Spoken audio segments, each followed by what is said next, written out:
জানো তো ভাই, আমার খুঁতখুঁতে স্বভাব। আমার নিজেকে ঠান্ডা করতে যে কত সময় নির্জনে বসে নিজেকে কত বোঝাতে হয়, তুমি তা জানো না। তুমি আমার সেই খুঁতখুঁতে ভাবটি দূর করে দিও, কিন্তু তুমি আবার তাতে যোগ দিও না। 22শে শ্রাবণ এমন একটি দিন যেদিন গুরুদেবের সেই লাশের দৃশ্যটা যদি মনে করেন যে উনি ঠাকুরবাড়ি থেকে বেরিয়ে সকল মানুষের হয়ে গেলেন।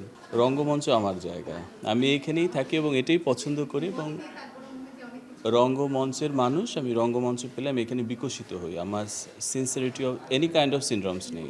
সবগুলোই আমার ব্যক্তিগত পছন্দের, কারণ রবীন্দ্রনাথের আজকের দিনটি বিশেষ। আজকে 22শে শ্রাবণ, ওনার তিরোধান দিবস।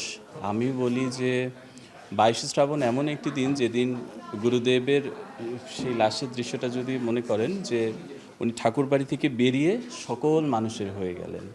তো আজকের দিনটি সত্যিই বিশেষ আমার জন্য, এবং ওনার দিনে ওনার রচিত কবিতা পড়তে পারার সৌভাগ্য আমার হয়েছে, সেজন্য আমি অনেক আনন্দিত।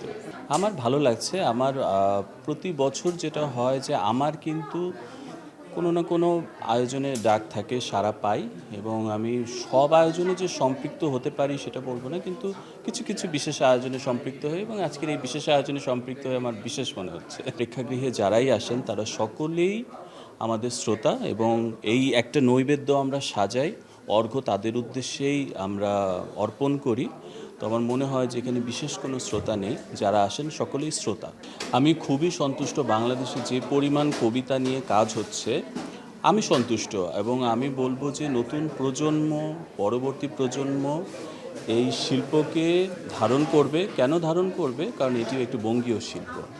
আমরা বাঙালি ছেলেরা প্রেমে কবিতা লিখি, দুঃখে কবিতা লিখি, আনন্দে কবিতা পাঠ করি, দুঃখে কবিতা পাঠ করি। তো এটা আমাদের ব্যক্তিগত একটি স্বকীয় একটি শিল্প, এবং আমার মনে হয় যতদিন বাঙালি থাকবে বাংলা কবিতা টিকে থাকবে এবং বাংলা আবৃত্তি শিল্পীও থাকবে।